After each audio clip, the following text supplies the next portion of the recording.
이재명 전 대표는 현재 7개 혐의로 4개의 재판을 동시에 받고 있는 상황인데요. 그중에서도 유난히 예민하게 반응을 보인 것이 수원지법에 기소된 불법 대북송금 사건입니다. 이재명 전 대표는 지난달 기소 직후에 검찰과 언론을 싸잡아서 강도 높게 비판을 한 적이 있습니다. 직접 들어보시겠습니다. 기소를 했다고요? 네. 전에도 말씀드렸는데 검찰의 이 창작 수준이 갈수록 떨어지고 있습니다. 이 사건이 얼마나 엉터리인지는 우리 국민들께서 조금만 살펴봐도 쉽게 알 수 있습니다.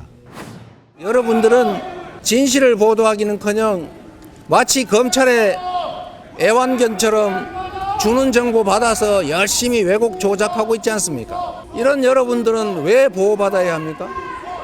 언론의 이 본연의 역할을 벗어난 잘못된 태도들 때문에 이 나라 민주주의가 훼손되고 진실은 바닷속에 가라앉습니다.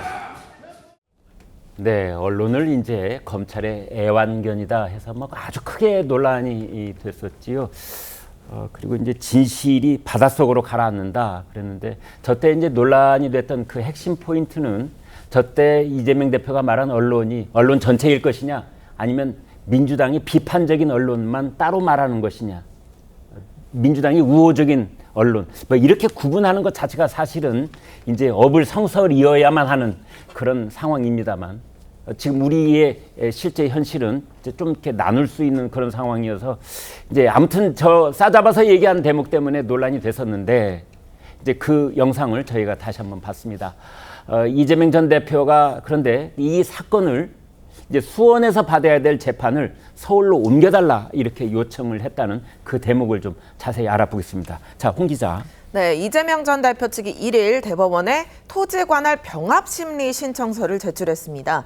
이 전 대표 이 대북송금 사건으로 수원지법에 기소가 돼 있는데 서울중앙지법에서 1년 넘게 진행 중인 대장동 사건에 이걸 병합해달라고 요청을 한 겁니다. 현재 받고 있는 재판들이 모두 서울중앙지법에서 진행되는 만큼 수원지법 기소건도 같은 곳에서 진행될 수 있게 해달라 이런 취지로 지금 풀이가 됩니다.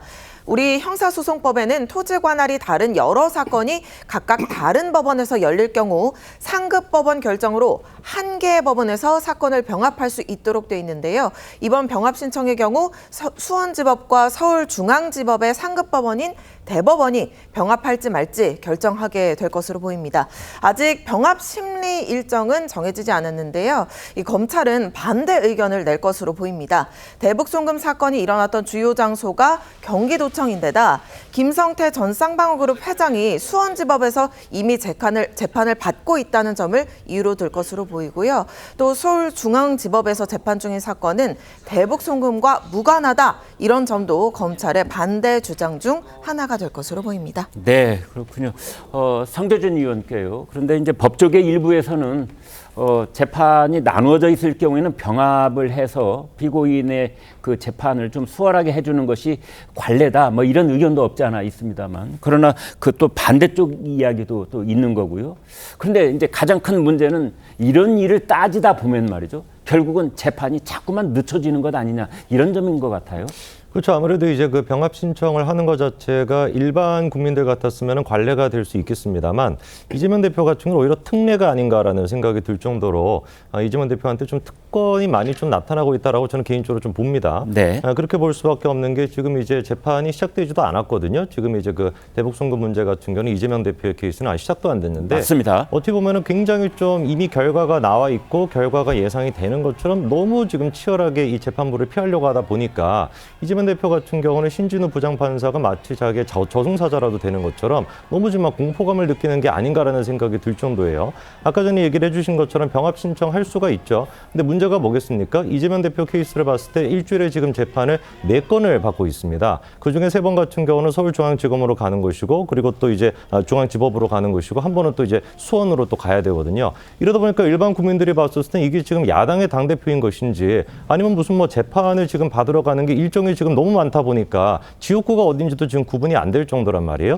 근데 이 상황에서 이제 또다시 이제 병합 신청을 하게 된다면은 그 근거로 일단 우리가 생각을 해봤을 때 형사소송법 6조를 이제 근거로 하는 것인데 이거 같은 경우는 토지 관할이 다른 여러 사건이 각각 이제 다른 법원에서 이루어졌었을 때 병합을 신청할 수 있다라는 건데 네. 전제 조건의 한계가 있어야 되는 겁니다. 관련된 사건들에 대해 가지고 병합 신청을 하는 거거든요. 네. 근데 한번 생각을 해보십시오. 서울중앙지법에서 지금 담당하고 있는 사건들 대장동에 대해 가지고 지금 병합 신청을 했는데 네. 도대체 대장동이랑 지금 이제 쌍방울의 이 대북 송금 문제랑 무슨 연관성이 있습니까? 거의 관련이 없죠. 그렇죠. 네. 김성태의 김자도 등장하지 않고 쌍방울의 쌍자도 등장하지 않거든요. 네. 근데 이런 거에 대해 가지고 대장동 사건과 병합을 시켜달라? 이거는 일반 국민들이 보시기에 누가 보든지 간에 이 재판 결과 자체를 늦추겠다라는 심리로밖에 읽히지 않을 것 같습니다. 네. 대장동 같은 경우는 지금 증거가 됐거나 아니면 이제 문건만 하더라도 20만 장이 넘는다 뭐 이런 얘기가 있는데 네. 이거는 지금 1심 재판 결과 같은 경우도 대선 전까지 나오기도 힘들 수도 있다 이런 평가가 나오거든요. 네. 근데 이 사건에 아무런 연관성이 없는 이 사건에 자기의 어떤 그 쌍방울과 관련된 이 지금